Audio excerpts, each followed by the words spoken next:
ሻሎም ቅዱሳን የተወደዳችሁ የመጽሐፍ ቅዱስ ንባብ ቤተሰቦቻችን ይህ መስከረም 1 ዘፍጥረት 1 ብሎ የጀመረው እስከ ጳጉሜ 5 ራዕይ 22 የሚጓዘው የመጽሐፍ ቅዱስ ንባብ ጉዟችን ነው። ዛሬ 122ኛ ቀናችን ላይ ደርሰናል። በጌታ ጸጋ የምናነበው የመጽሐፍ ቅዱስ ክፍል ደግሞ ሁለተኛ ዜና ከምዕራፍ 10 እስከ 12 ድረስ ያለውን ይሆናል። አብረን እናንብብ። በጌታ በኢየሱስ ስም አነባለሁ። ሁለተኛ ዜና ምዕራፍ 10። እስራኤልም ሁሉ ያነክሱት ዘንድ ወደ ሴኬም መጥተው ነበርና ሮብዓም ወደ ሴኬም ሄደ። የናባጥ ልጅ ኢዮርብዓምም ከንጉሱ ከሰለሞን ፊት ሸሽቶ በግብጽ ይኖር ነበርና ይህን በሰማ ጊዜ ኢዮርብዓምም ከግብጽ ተመለሰ። ልከውም ጠሩት። ኢዮርብዓምና እስራኤልም ሁሉ መጥተው ሮብዓምን አባትህ ቀንበር አክብዶብን ነበር። አሁንም አንተ ጽኑውን የአባትህን አገዛዝ በላያችንም የጫነውን የከበደውን ቀንበር አቅልልልን፣ እኛም እንገዛልሃለን ብለው ተናገሩት። እርሱም ከ3 ቀን በኋላ ወደ እኔ ተመለሱ አላቸው። ህዝቡም ሄዱ።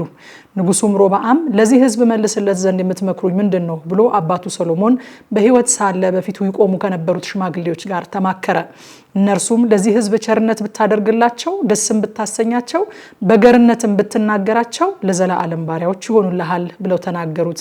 እርሱ ግን ሽማግሌዎች የመከሩትን ነገር ትቶ ከእርሱ ጋር ካደጉትና በፊቱ ይቆሙ ከነበሩት ብላቴኖች ጋር ተማከረ። እርሱም አባትህ የጫነብንን ቀንበር አቅልልልን ለሚሉን ህዝብ መልስላቸው ዘንድ የምትመክሩኝ ምንድነው አላቸው። ከእርሱም ጋር ያደጉት ብላቴኖች አባትህ ቀንበር አክብዶብን ነበር፣ አንተ ግን አቅልልልን ለሚሉ ህዝብ ታናሽቱ ጣቴ ከአባቴ ወገብ ትወፍራለች። አሁንም አባቴ ከባድ ቀንበር ጭኖባችሁ ነበር፣ እኔ ግን በቀንበራችሁ ላይ እጨምራለሁ። አባቴ ባለንጋ ገርፏችሁ ነበር፣ እኔ ግን በጊንጥ ገርፋችኋለሁ በላቸው ብለው ተናገሩት። ንጉሱም በ3ኛው ቀን ወደ እኔ ተመለሱ ብሎ እንደተናገረ ኢዮርብዓምና ህዝቡ ሁሉ በ3ኛው ቀን ወደ ሮብዓም መጡ። ንጉሱም ጽኑ ምላሽ መለሰላቸው። ንጉሱም ሮብዓም የሽማግሌዎቹን ምክር ትቶ አባቴ ቀንበር አክብዶባችሁ ነበር፣ እኔ ግን እጨምርበታለሁ። አባቴ ባለንጋ ገርፏችሁ ነበር፣ እኔ ግን በጊንጥ ገርፋችኋለሁ ብሎ እንደ ብላቴኖቹ ምክር ተናገራቸው። እግዚአብሔርም በሴሎናዊው በአህያ አድርጎ ለናባጥ ልጅ ለኢዮርብዓም የተናገረውን ቃል እንዲያጸና ከእግዚአብሔር ዘንድ ተወስኖ ነበርና ንጉሱ ህዝቡን አልሰማም።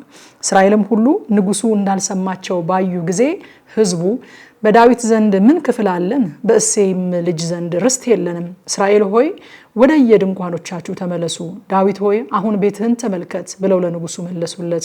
እስራኤልም ሁሉ ወደ የድንኳኖቻቸው ሄዱ። በይሁዳ ከተሞች በተቀመጡት በእስራኤል ልጆች ላይ ግን ሮብዓም ነገሰባቸው። ንጉሱም ሮብዓም አስገባሪውን አዶራምን ሰደደ። የእስራኤልም ልጆች በድንጋይ ወገሩት፣ ሞተም። ንጉሱም ሮብዓም ፈጥኖ ወደ ሰረገላው ወጣ፣ ወደ ኢየሩሳሌምም ሸሸ። እስራኤልም እስከዛሬ ድረስ ከዳዊት ቤት ሸፈተ። ሁለተኛ ዜና ምዕራፍ 11። ሮብዓምም ወደ ኢየሩሳሌም በመጣ ጊዜ እስራኤልን ወግተው መንግስቱን ወደ ሮብዓም ይመልሱ ዘንድ ከይሁዳና ከብንያም ቤት የተመረጡትን 180,000 ሰልፈኞች ሰዎች ሰበሰበ። የእግዚአብሔርም ቃል ወደ እግዚአብሔር ሰው ወደ ሸማያ እንዲህ ሲል መጣ። ለይሁዳ ንጉስ ለሰሎሞን ልጅ ለሮብዓም በይሁዳና በብንያምም ላሉት ለእስራኤል ሁሉ እግዚአብሔር እንዲህ ይላል፣ ይህ ነገር ከኔ ዘንድ ነውና አትውጡ፣ ወንድሞቻችሁንም አትውጉ፣ እያንዳንዱም ወደ ቤቱ ይመለስ ብለህ ንገራቸው። የእግዚአብሔርንም ቃል ሰሙ፣ በኢዮርብዓምም ላይ ከመሄድ ተመለሱ። ሮብዓምም በኢየሩሳሌም ተቀመጠ፣ በይሁዳም የተመሸጉትን ከተሞች ሰራ። በይሁዳና በብንያም ያሉትንም የተመሸጉት ከተሞች ቤተልሔምን፣ ኤጣምን፣ ቴቁሄን፣ ቤትጾርን፣ ሶኮን፣ አዶላምን፣ ጌትን፣ መሪሳን፣ ዚፍን፣ አዶራይምን፣ ለኪሶን፣ አዜቃን፣ ጾርዓን፣ ኤሎንን፣ ኬብሮንን ሰራ። ምሽጎቹንም አጠነከረ። አለቆችንም አኖረባቸው። ምግቡንም ዘይቱንም የወይን ጠጁንም አከማቸባቸው። በከተሞቹ ሁሉ ጋሻና ጦርን አኖረ። ከተሞቹንም እጅግ አጠነከራቸው። ይሁዳና ብንያም የእርሱ ወገን ነበሩ። በእስራኤልም ሁሉ ዘንድ የነበሩ ካህናትና ሌዋውያን ከየአገራቸው ሁሉ ወደ እርሱ መጡ። የእግዚአብሔርም ካህናት እንዳይሆኑ ኢዮርብዓምና ልጆቹ አስለቅቀዋቸው ነበርና ሌዋውያን መሰምሪያቸውና ቦታቸውን ትተው ወደ ይሁዳና ወደ ኢየሩሳሌም መጡ። እርሱ ግን ለኮረብታው መስገጃዎች ለአጋንንቱም ለሰራቸው እንቦሶች ካህናትን አቆመ።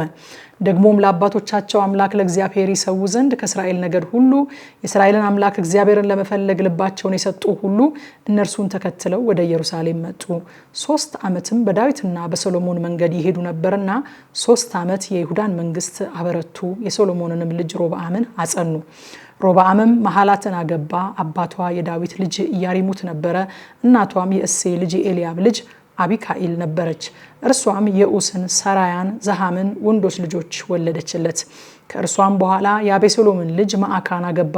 እርሷም አብያን፣ አታይን፣ ዚዛን፣ ሰሎሚትን ወለደች። ሮብዓምም ከሚስቶቹና ከቁባቶቹ ሁሉ ይልቅ የአቤሴሎምን ልጅ መዓካን ወደደ። 18 ሚስቶችና 60 ቁባቶች ነበሩት። 28 ወንዶችና 60 ሴቶች ልጆች ወለደ። ሮብዓምም ንጉሥ ያደርገው ዘንድ አስቧልና የመዓካን ልጅ አብያን በወንድሞቹ ላይ አለቃ አድርጎ ሾመው። ተጠበበም። ልጆቹንም ሁሉ በይሁዳና በብንያም አገር ሁሉ በምሽጉ ከተሞች ሁሉ ከፋፈላቸው። ብዙም ምግብ ሰጣቸው፣ ብዙም ሚስቶች ፈለገላቸው። ሁለተኛ ዜና ምዕራፍ 12። እንዲህም ሆነ የሮብዓም መንግስት በጸናች ጊዜ እርሱም በበረታ ጊዜ እርሱና እስራኤል ሁሉ የእግዚአብሔርን ሕግ ተዉ፣ እግዚአብሔርን በድለዋልና። ሮብዓም በነገሰ በ5ኛው ዓመት የግብፅ ንጉሥ ሺሻቅ 1200 ሰረገሎችና 60,000 ፈረሰኞች ይዞ ወደ ኢየሩሳሌም መጣ። ከእርሱም ጋር ከግብፅ ለመጣው ሕዝብ ቁጥር አልነበረውም። እነርሱም የሊቢያ ሰዎች፣ ሱካውያን፣ የኢትዮጵያ ሰዎችም ነበሩ። ለይሁዳም የነበሩትን ምሽጎች ከተሞች ወሰደ፣ ወደ ኢየሩሳሌም መጣ።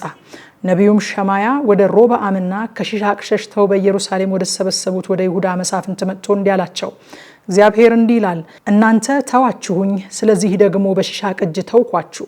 የእስራኤልም መሳፍንትና ንጉሱ እግዚአብሔር ጻድቅ ነው ብለው ሰውነታቸውን አዋረዱ። እግዚአብሔርም ሰውነታቸውን እንዳዋረዱ ባየ ጊዜ የእግዚአብሔር ቃል ሰውነታቸውን አዋርደዋል፣ አላጠፋቸውም፣ ከጥቂት ቀንም በኋላ አድናቸዋለሁ፣ ቁጣይም በሺሻቅ እጅ በኢየሩሳሌም ላይ አይፈስም። ነገር ግን ለኔ መገዛትንና ለምድር ነገስታት መገዛትን ያውቁ ዘንድ ይገዙለታል ሲል ወደ ሸማያ መጣ። የግብፅ ንጉሥ ሺሻቅም ወደ ኢየሩሳሌም መጣ። የእግዚአብሔርን ቤት መዛግብትና የንጉሱን ቤት መዛግብት ወሰደ፣ ሁሉንም ወሰደ። ደግሞም ሶሎሞን የሰራቸውን የወርቁን ጋሻዎች ወሰደ። ንጉሱም ሮብዓም በእርሱ ፋንታ የናስ ጋሻዎችን ሰራ። የንጉሱንም ቤት ደጅ በሚጠብቁ በዘበኞች አለቃ እጅ አኖራቸው። ንጉሱም ወደ እግዚአብሔር ቤት በገባ ቁጥር ዘበኞች መጥተው ይሸከሟቸው ነበረ፣ መልሰውም በዘበኞች ቤት ውስጥ ያኖሯቸው ነበረ። ሰውነቱንም ባዋረደ ጊዜ የእግዚአብሔር ቁጣ ፈጽሞ እንዳያጠፋው ከእርሱ ዘንድ ተመለሰ። በይሁዳም ደግሞ መልካም ነገር ተገኘ። ንጉሱም ሮብዓም በኢየሩሳሌም በረታ፣ ንጉስም ሆነ። ሮብዓምም በነገሰ ጊዜ የ41 ዓመት ጎልማሳ ነበረ። እግዚአብሔርም ስሙን ያኖርባት ዘንድ ከእስራኤል አገር ሁሉ በመረጣት ከተማ በኢየሩሳሌም 17 ዓመት ነገሰ። እናቱም የአሞን ሴት ናዕማ ነበረች። እግዚአብሔርንም ይሻ ዘንድ ልቡን አላዘጋጀም ነበርና ክፉ ነገር አደረገ። የሮብዓምም የፊተኛውና የኋለኛው ነገር በነቢዩ ሸማያና በባለራእዩ በአዶ የትውልድ ታሪክ መጽሐፍ የተጻፈ አይደለምን? በሮብዓምና በኢዮርብዓም መካከል በዘመናቸው ሁሉ ሰልፍ ነበረ። ሮብዓምም ከአባቶቹ ጋር አንቀላፋ፣ በዳዊት ከተማ ተቀበረ። ልጁም አብያ በእርሱ ፈንታ ነገሰ። ከምሽቱ 3 ሰዓት በኢትዮጵያ ሰዓት አቆጣጠር በቀጥታ ስርጭት በቲክቶክ እና በቴሌግራም የአሁኑን ያነበብነውን ክፍል ስለምናጠና መጥታችሁ አብረን እናጥና። ጸጋ ይብዛላችሁ።